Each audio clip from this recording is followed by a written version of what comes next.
All right, so happy Saturday, everybody. Yeah, so today we're looking at the other side of the last two part of the elements of Gyaku. We got through basically water and fire the other day. So we're actually going to start with fire and also look at wind and earth in terms of this Gyaku situation that we have, which is going to be very hard. And then hopefully by the end of class, I want to start looking into the default aspects of for students. You know, find out, okay, what are you? Where are you? And talk about how sometimes that the physical representation of an element and the mental representation of an element can be different, and actually different at the same time. Like I have a very earthy physical demeanor, but I can tell like your emotion is all fire, you know. And how do we first we'll line those up, but we got to first go to this thing of acknowledging what is a person's default, what is their default physical structure, what is their default emotional structure when it comes to an altercation.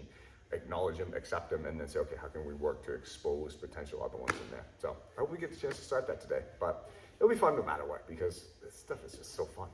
All right, bye. Happy Saturday, everybody. So this week we've been looking at Gyaku through the elements. Wednesday we did it all in a very, very successful Irish accent, if I would say so myself. Yeah, it was wonderful.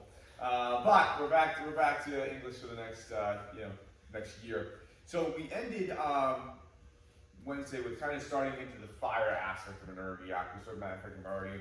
So let's start there. So we're going to start very simply. It's going to be a grab, him come off to the side. Now for this fire, we're actually going to kind of start getting into actually fire. I'm going to talk about that. What am I thinking? Start doing my water. Grabs come in. I'm going to boom. Right in. At the same time, I'm going to get this hand right here to start. So I kind of almost have like a predisposed arm bar right there.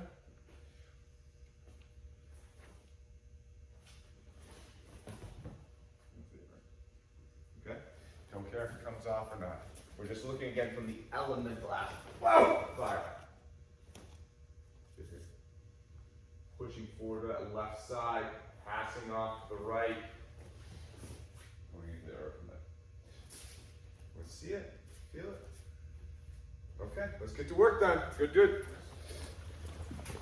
Mate, just so you can be super specific on this. So if he grabs me, I'm not going like directly down his arm and hitting square in the face instead of back. His hand hasn't turned, his shoulder hasn't turned. I don't have this at this point in time. His elbow's still like, I don't actually have that arm. I'm actually hitting just more right on this little tuft of white right here on his whiskers to offset him this way. And note that he's actually leaning out more, his head's curved more, his hands moved up. Now I can get my hand under here. Now I can walk through and do this. So if I go square along his shoulder, right into the side of his face, I need to straighten his arm. I need to go off to his chin to turn his head. That is the difference that I'm looking for right there. That will give you a better opening. That will stiffen up this arm more. That will actually rotate this hand. That will get this in there better. Then we can go from there. Okay? So right on the side of the chin, not square on the side of the face, please. Brought up a really interesting question and observation that I think was really, really good. Mr. Brown, if I could borrow you. So what action is happening in the shoulder? We've seen some issues with what happens if their elbow isn't fully straight. I can't expect this person to go, and just stay there for me, right? So let's talk about that for a second. He's grabbed me, I've stepped in, we've turned him here, and right now there's a little bit of forward pressure on this shoulder, right? If I continue pressure in that direction, I'll let this go. I want you to watch what happens to his elbow. It bends if this is my direction. My direction is actually going to be to rotate him and take him this way. It's not going to be straight in like this. I'm going to run into like way too much trouble and punches. The trouble and punches is not really the breakfast cereal I'm looking for today. So as we step in and we listen, we've already started to kind of rotate a little bit. This is starting to translate across my chest. From here, I'm going to rotate and displace this way. We've actually kind of come about 90 degrees to our right. Let's rotate a little bit. So come on in a little closer if you guys need to see the elbow here. In fact, come in a little bit closer so you can see the elbow. I tried to make it voluntary, but I have to lay down the law. This is a negative opt-in, not a positive opt-in, people. Negative opt-in. So if I don't hit the head now, we're just crashing my body, his elbow collapses. So in order to maintain some length in the limb, we're hand to head and turning it. That has lengthiness for a moment. We're stopping here to explain, but one of the other things you need to keep in mind is that there's continuity here. You weren't going slow. 1, 2. Oh, I messed that one up a little bit, but that's okay. We can save it. Here we are. If you try to challenge the directional force into them, it's going to collapse out, and this technique will fail. It won't go the way you want it to. Instead, here's our direction. We've rotated 90 degrees, and we've displaced them 90 degrees in that direction as well. Does everyone see the difference there? That's a really, really key thing. And it just goes to your question of, so we want to lock the shoulder a little bit? Yes. And our initial movement takes care of that for us, sets the spacing, and then we can displace them forward off of that spacing. Good? All right, keep your time on. Can I add something? That this ability to start with, man? So, I think everybody's found their hand here, right, at the end of it, on the side of their palm, and not here under the bottom of their hand, right? I mean, it's in the bottom of the hand, a lot easier. I can lock up the wrist, I can lock up the whole thing a lot easier. It's easier to transition around. But if I'm here, man, very good tendency to go like this, and this doesn't come off, and it doesn't work well. It's set up by the hit, all right? The more square I stayed in that as I do this fiery hit, remember, he's gonna be stretched out, which means this point and this point get far away from each other. Well, if I hit this point, but I bring this point along with me, right, that arm doesn't lengthen out. My hand stays here. Now I got a problem, or I get this bent elbow. This is a very bladed hit. I'm only hitting him with this side of my body. This side's staying here. Boom. Oh, I'm right under here now. Because I've extended him as far as I can get him, which now, again, watch the difference. Boom, he doesn't move. Boom. Oh, that hand turned right there. Now I'm underneath. Now, Matt, your arm is locked up a little bit more, isn't it? Right, exactly. He would have to drop his elbow back down, and he's going to go right into a home Gyaku if he does. Now, since it's half over, now that step over to the side is simple. All right, but if I don't blade myself and I just hit him like this, I'm right here. I'm dealing with a bent arm. This is not going to be an Gyaku without maybe another couple hits involved to get there. This is going to be in a multi-Gyaku back that way. All right, the only way this is going to be in a fiery is if I keep this and I just go with this, boom, this one side. Oh, now I'm there. Now I can go in, get it. Okay, so really make that fiery hit really long, really bladed, so that this part doesn't come along with. This stays here and you stretch him out as far as you can. Does that make sense? Good. Hey, tip for deal, if you're a shorter person working on this kata with a taller person, there was some good advice that I heard going on over here, which is like, well, we're going to kind of be knocking them up and away this way a little bit, yeah? Well, we don't have much choice but to. If I'm going to hit him in the face, my arm is going to have to go up. His head is higher than my shoulders. That's going to happen. A little problem spot people might run into is that they come in like this. This is really geared if you're wearing a red belt, green belt, something to be aware of, is watch out for this. Yeah. You all see this tilting that's going on.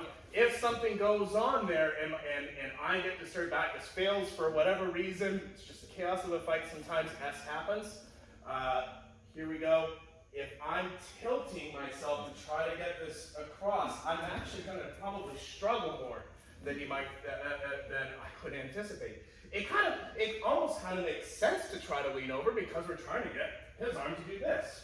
But you're giving up your queen to take a bishop. And unless you have a really complex make plan, that's really not the way to go. Go listen to One Night in Bangkok and come back and tell me I'm wrong. So, that's a great song, by the way, great music. So here we are. You do not need to tilt here. No tilt. No tilt. Keep your structure, and your kamae together, and then you can start breaking their fingers and all that kind of stuff. If you give up your kamae, they'll knock you off balance. When you're dealing with a taller person, you'll be very tempted to tilt. You do not need to. Thank you. All right. Lots of.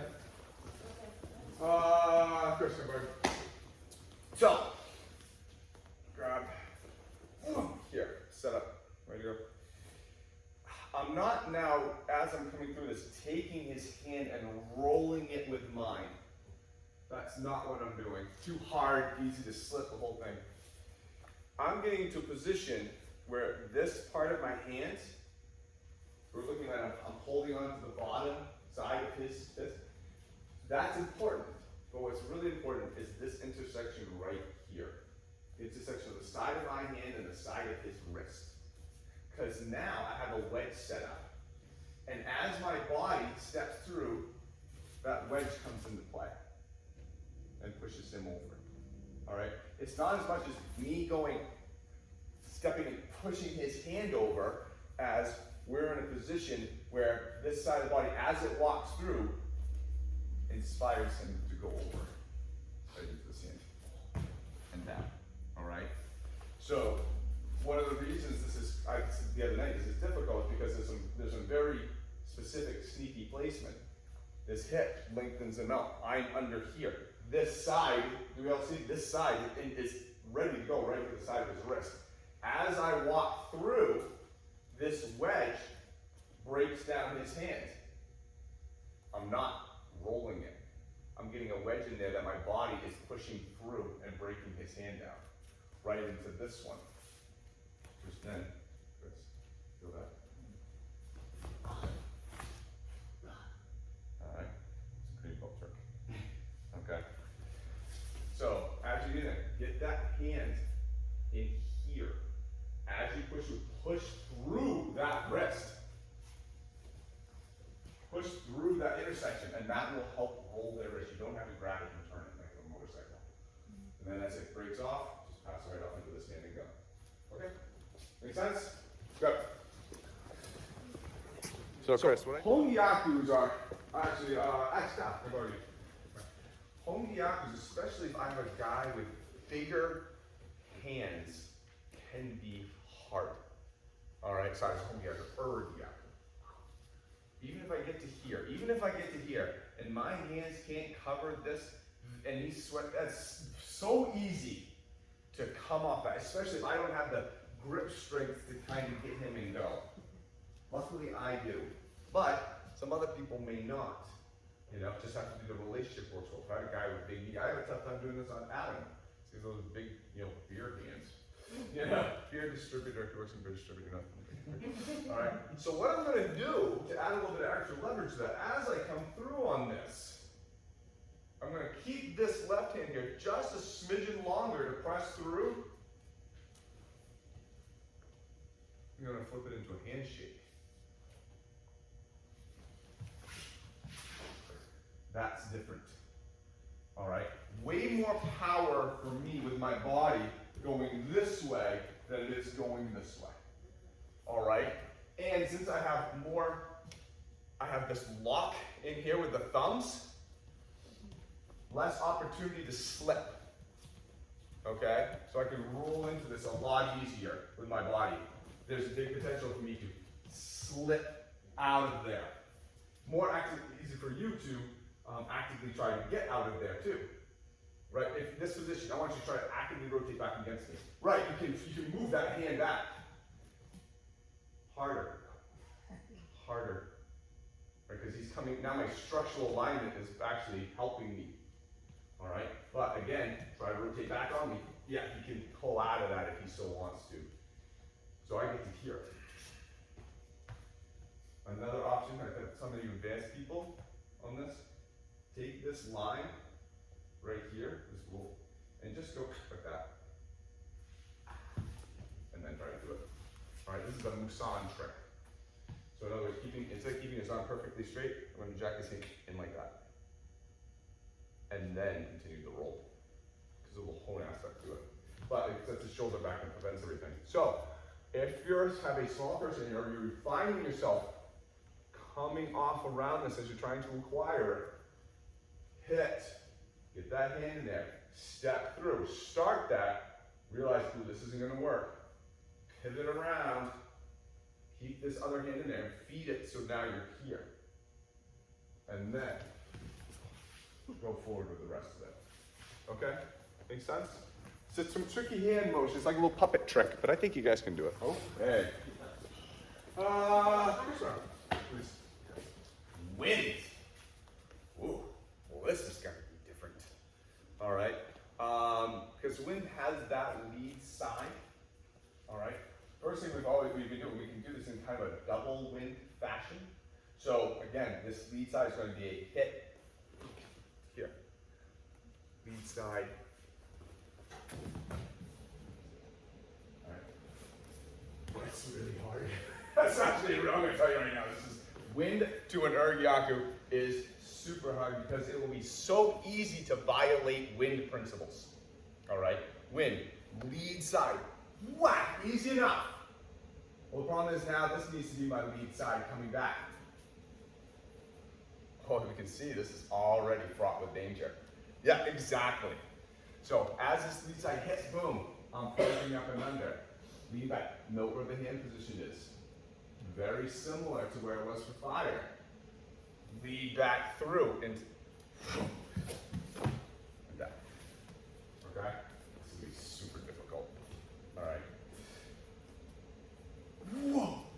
Whoa. Okay? I will be around to explain this. I think you see it, but there's a lot going on here. Remember, when lead side, lead side. All right, there'll be a massive, massive temptation to go one, water. Ooh, I gotta come back with this side. Ooh. It's very difficult. All right, now, that being said, some techniques in some positions gravitate to elements better, certain elements better. No doubt about it. Some of our stances, Shimoji, well, that is water all day long. I think we can see that, right? There's a gathering, all right? That's a lot of movement. Hoko no Kamai, what is that? Yes, it's wind. Wind, all right? Jumanji, what's that? Exactly. Even the stances themselves gravitate. Now, could you do a windy Jumanji or a watery Jumanji? Absolutely. Could you do an earthy Jumanji? Absolutely. Could you do a windy Jumanji? Absolutely. But the natural gravitation, no, this is fire. This is fire. Okay? Same thing here. You know, we're looking at this one stagnant attack and then changing it emotionally. Some emotions fit better than the others. This wind one is probably the hardest one to fit in. Can it be done? Yes. It will be hard though. I'll give you that though. But just again, show you, you will have to do some really good wind to get this off right. Okay? Good. Break wind hard. After this hand hits the face, boom, have it come to here. So now you can free this side to then come back. Okay? As opposed to coming back with this side. If you feel that will be a lot easier. If you feel that you can get to here and then come back with this side, fine, do that. That's okay. But to start off, have a couple times. Remember, lead side, whoa, landing on it. Right to here. Lead side, whoa, landing on it. Okay? Now you have more like a circular peel off. All right? Go ahead. Which is different than a rice peel off. So everybody knows that. Okay. Good. What's happening? So this is going here. Wind is windy. Lead side. I'm moving this side. Hitting. But landing on the side. Grabbing. Now this is going to be my next side to move. What I saw, I like what you did. That felt windy. On the initial, So it's almost like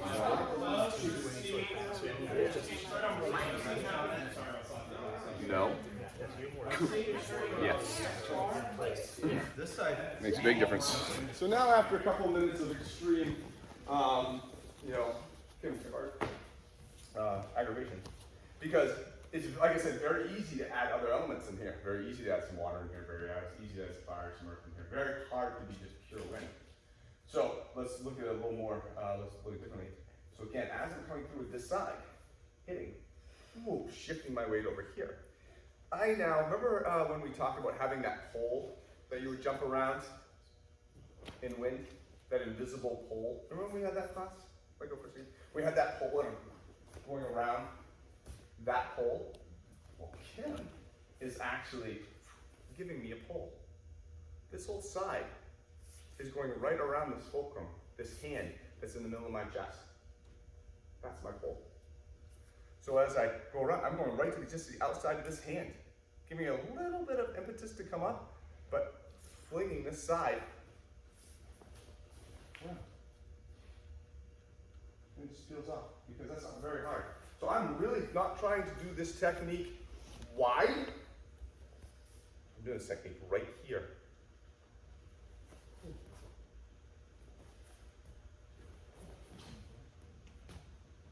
Okay?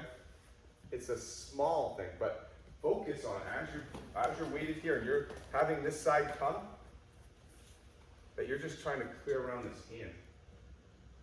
You're trying to, this is the imaginary pole. And have the rest of it go. You should be weighted here in the end. This is wind. If you're weighted here, you're throwing some water into that sucker. Does that make sense? I'm asking you pure wind on this, which is very difficult. Can I add? Absolutely, please. So, something that is helpful for young belts, yellow belts, blue belts, heck, I'd say helpful for everybody here is to grab a kusari. Everyone's like, okay. That's a positive opt-in, not a negative opt-in, people. That was more of a kind command. Grab a damn sorry. We have all how to change it. Make sure you have a little bit of space and find one line on the mat. Here we are. Right now, my left foot is forward. I'm on the left side of the line. Okay? All I'm doing is I'm holding the kusari by my hip. We're going to rotate our body and just let the kusari come around. Like so. Right? We can sort of see this forward weighting coming in on the lead leg. Right? Do me a favor, Mrs. LeBay. Do that and then switch it to the other hand to come back. Yeah, sure. Absolutely. Because that's going to be the momentum. 1, 2. If you can do this with the kusari, good. Congratulations. You're doing windy footwork, windy body. Yeah, and that's literally the technique that we're doing This right now. that's precisely the point that's being made over there. This is your technique. Mr. Matt, can I borrow you for a second? Come on closer. Grab comes in. That's literally the technique that you're doing. We're working on that very slow and dainty. Sort of dainty. Sort of dainty. I'm a Lynn or a Kim or a Jackie.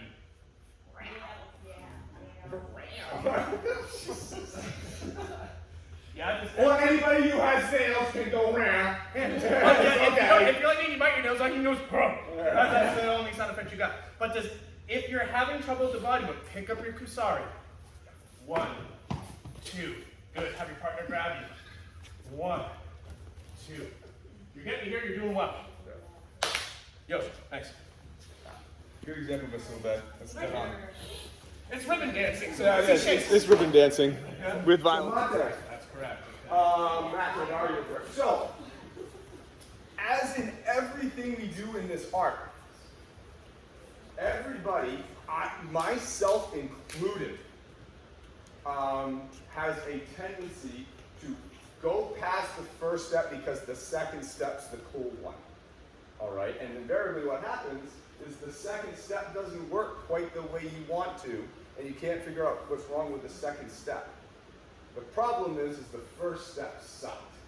All right, you already set the story on the bad path, and now you're trying to make it all the way. If you have to go 100% of the way, you only went 10% of the way on the first, now you gotta go 90, and that's making it tough as opposed to going 50-50. See what I'm saying? So one of the things I'm seeing people here is this first step. Okay, let's go through the first step and then get in here. This hand is all the way over here. I only have like just a little bit of my side and shoulder to wind back and around him. And so I'm getting put back on this foot too early, and then I'm coming back here, and I'm having to go back into water to get this. As I hit him and fully step with this first one, watch where his hand settles on me. right in the middle of my chest. Oh, I got my whole side to get around to now. That is so much easier than that. Does that make sense? Because I only went 10% of the way, so now I gotta go 90 on this one. Very difficult. But if I hit it, step my way, oh, great. This whole side can come around nicely. Okay? So if you see yourself, do a check. Where is it? Is it here? Okay, my first step wasn't right. It should be here, or closer to. So I mean, it will make your life a lot easier. If I have more than I can clear around that hand, that open, the better. Alright? This just here, I mean, honestly, that wind move would probably not be what I want to do at that point in time. You see what I'm talking about? Back up. This is a pain. So this is again one of the ones that was easy, but it's brutally hard to do pure wind up this. And make sure that when we're doing this, that we're doing wind and not imitating wind. All right, because it's very easy. A simple thing about it. Very easy for me to go like that. That is not wind. That is actually, if anything, more water. Because I want you to watch my very first movement. I'm shifting onto this leg and rotating and having this backside hit him. Well, that's wind. No, wind leads. Wind leads. That means I'm not shifting back and rotating and having this be a default back hit on the backside. I am hitting in with this whole thing. I'm coming back in with this side leading. All right? I'm not shifting over here and going like this. That's rotating. Do we see the difference? And really it is. It's what foot is actually is predominant in the technique. What side is leading the technique? To me, if we're getting to here, I'm rotating on this foot. This side is pulling this side around, and this right side is hitting as a default. Versus, oh no, I'm over here, weight shifting to the front, and I'm hitting coming through. That's wind. So same thing, lead, wind side leads, not, that's not wind. You see the shit, you said like the gathering. There's the water gathering. Okay? So, very, very complicated, but I think it's time to move to earth. We gotta do earth. So yeah, let's just keep going. So earth.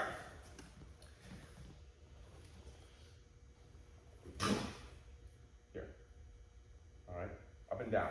Hitting, pulling, stretching, coming back, and I'm still gonna rotate. I have to rotate, obviously. But the way I rotate and the way I end and the way that I start, it makes a big difference. If I come back like this, that's a windy version. If I come back and grab him like this, well, that's a watery version. This is earth version. I am coming back with one leg and going forward with the other. Right there. All right. I'm keeping my central pole right here, my spine right around this fulcrum, and I'm changing, and coming over and down. Almost similar to a very aggressive Gyaku. All right. This is a good one for a two-handed version. Again, not water.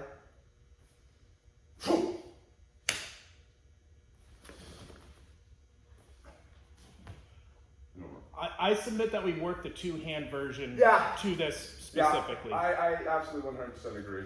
Just because it will keep you more rooted. So again, dropping down, hitting. Here. One leg comes back, one leg go forward. Two hands, change your position so you're facing that way. Up and down. Up and down. Up and down. All right. Give me some adjectives really quick that describe earth. Stop, okay. Stubborn. What? Stubborn. Stubborn, okay. What's some other adjectives? Grounded. Grounded? Firm. Solid. Firm, solid. Matt? All of the above. All the above. Structured. Lynn? Solid. Okay. Remember those adjectives in terms of how you feel doing this, because we don't want to find ourselves imitating Earth either. Right. Begin. Let's talk a little bit more about the emotional connection part, Mr. Matt. Let's talk more about the emotional connection side just for a second, because I don't want to lose sight of what we're trying to do with this unit. You guys have spent close to 2 hours working on, yes sir? Were you referring to the curriculum, or were you referring to Mr. Harper when you said doing something with this unit? I can't do anything with this unit. Okay, fair enough. So you're referring to the curriculum. There you go, like and subscribe. All right. So let's not forget that every single one of these we're practicing. It's not because we want you guys to learn how to do Gyaku 4 different ways. That's actually not the goal of this. The goal of this is to say, what happens when you're earthy and doing Gyaku? And one of the things that I'll see happen to folks, and this is a reminder, when you're practicing this kind of stuff, is to add an element of emotional honesty to what you're doing. It's one thing to walk and be like, okay, I've got to do earth. Okay. I did the movement. But would you guys say that had all those adjectives that we were talking about? No. Okay, now we can already see before the technique even begins, this is a bit more fire, but this is earth. No, stop. Something where we are now here. We are the authority here. We're the ones saying, get your hand off of me, who you think you are. There's a difference between walking in and trying to generate that feeling within yourself to do a technique, and then trying to let that go. Now, if you're looking at this saying, Mr. LeVay, quite frankly, I'm working on having my hand in the right place, and Gyaku is something that I'm trying to get like, oh, it's this. That's okay. If that's where more people sit sometimes than we might think, that's okay. Let's get comfortable with that. But that doesn't mean you can't practice controlling your own sense of emotion and trying to generate something off of that. I think that's something that everybody here can understand, regardless of rank and experience. If you step away. Could you throw me a staff really quick, please? Or hands, thank you. Probably safer. For my luck, I appreciate that. So we're working, just for your future training, guys, this is for notes for your future training.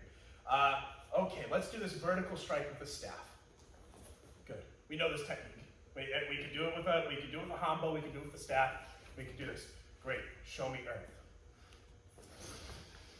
A little bit different of an expression there. Show me water.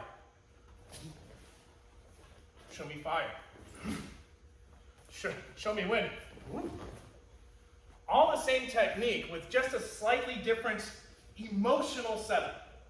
And I want everybody, for the remainder of today's class, because we're going to be moving on to 1-2s here shortly, where you're going to be in a bit more charge of the creation of what material happens.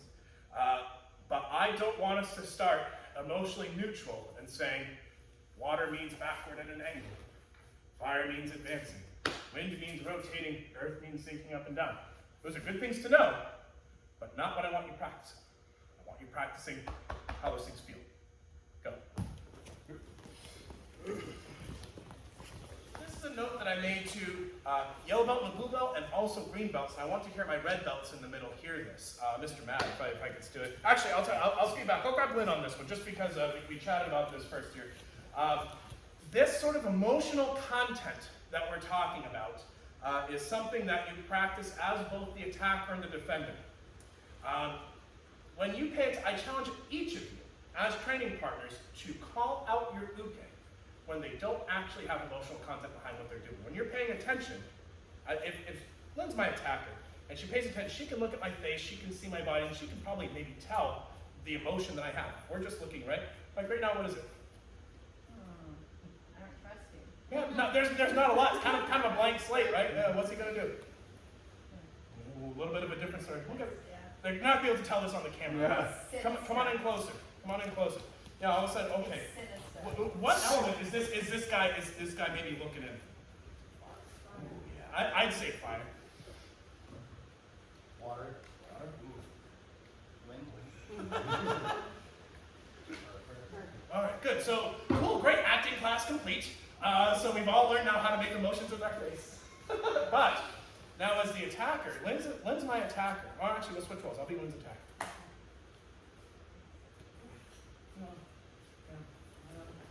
Yeah, okay, so hold on. What went wrong there? Oh, yeah. Nothing with her. Nothing with her. Me.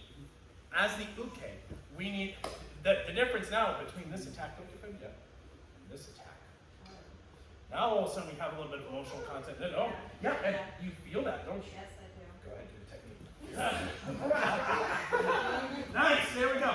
And you know what? What we can say about that is, like, hey, you know what? If I'm wearing a yellow belt or a blue belt, I am still learning these techniques. There's still mechanics I have to understand and figure out.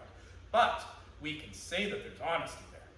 So this element stuff is practice in feeling things and how those feelings actually influence the overall movement and overall picture of what's going on from cover to cover, from pre-cover to post-cover. I'm sure there's a literary term there. I'm not a genius. So I challenge you guys to please walk out of this unit, which isn't over yet, but we need to talk about it today, is walk out of this with a sense of how much honest emotion influences the actual outcome we're doing. You will be a better attacker, you'll be a better training partner, and you know what?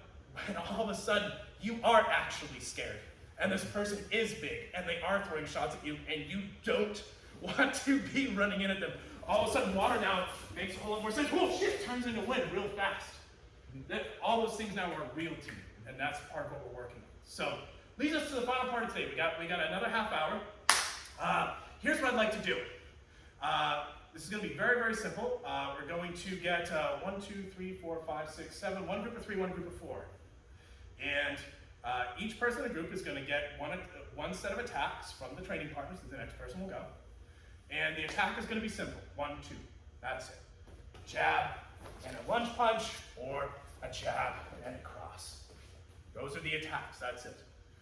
What I want you to do is we're going to start off, and I want you to respond to those things in an earthy fashion.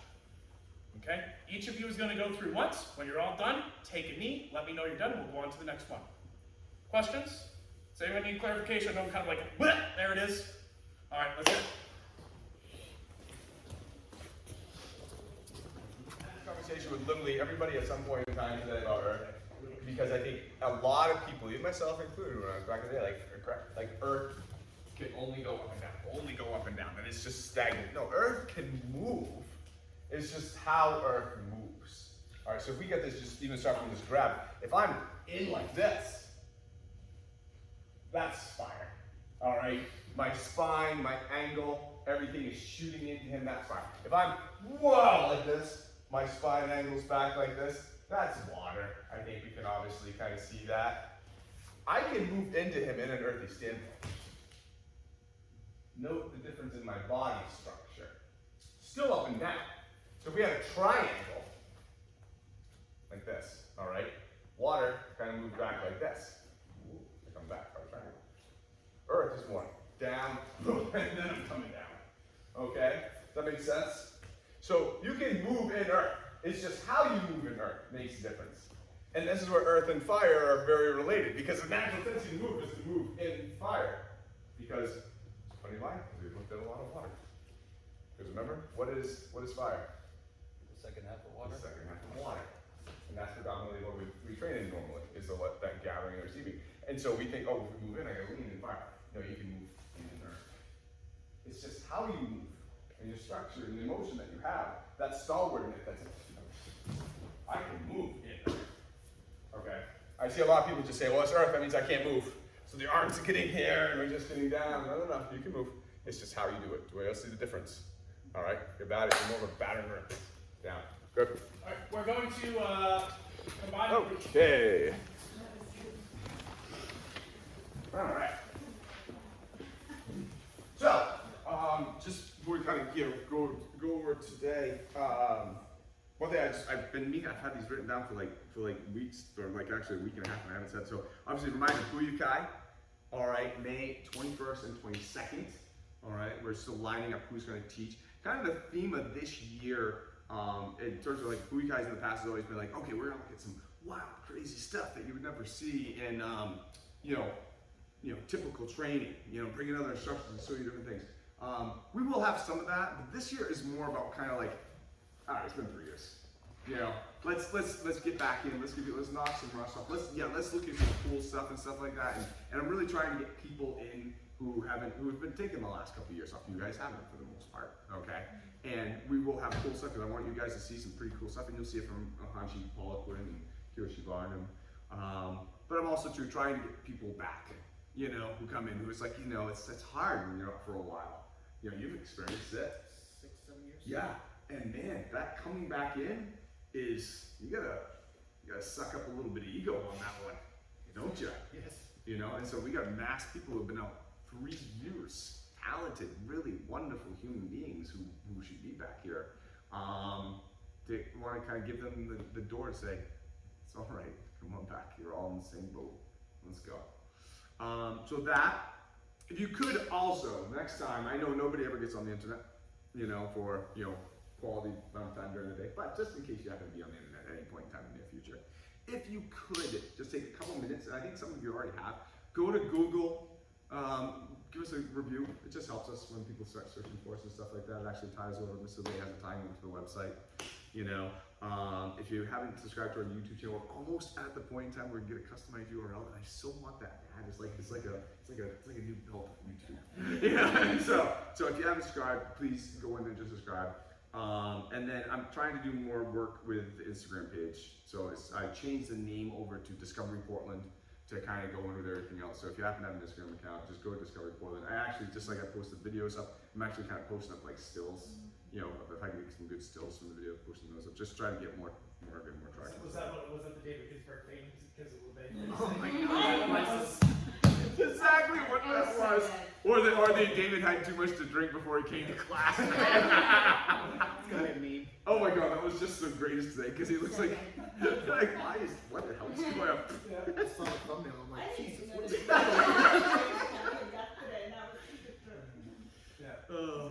And that was funny because that was 100% like the thumbnails are usually automatically generated by YouTube. It just, I don't know if it picks like certain just chunks of time, like a beginning, middle, and end. And so sometimes I'll go in, I'll look, I say, what are my 3 options, and I pick one. And I saw that come up, I'm like, oh. That one where he's like throwing you and your feet are up in the air. That one we did like months ago, where I think Zach's throwing you. It's the Gyaku class. Right. Which I still believe is the most viewed video so far, by the way.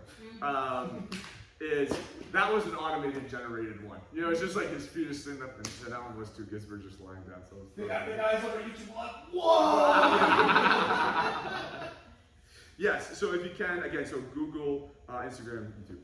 Yeah, if you get a chance, you know, it'd be great. It just helps us. Yeah, it just helps us out. So, all right. So in terms of today, so again, they were just kind of focusing, like Mr. Bay has been saying, it's, you know, going back to the Kiyonako, looking at some stuff that we've looked at, because, you know, we haven't looked at Gyaku in any type of specifics, you know, for a while.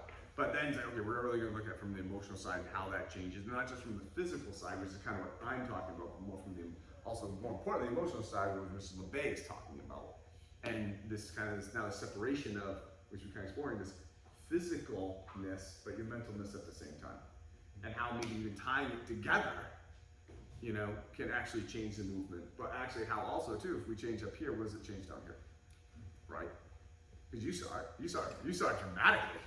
The way you walked in versus when he walked out, your mind changed totally. Your movement changed totally. You know? And it's nice because it's honest. Yeah. It's honest. That's good. Right. To kind of jump in with that, there's two cranks we can turn. Mm-hmm. One is how do we feel and how does that create what we do? And then 2 is how can we control our feelings to create things a certain way. So absolutely correct.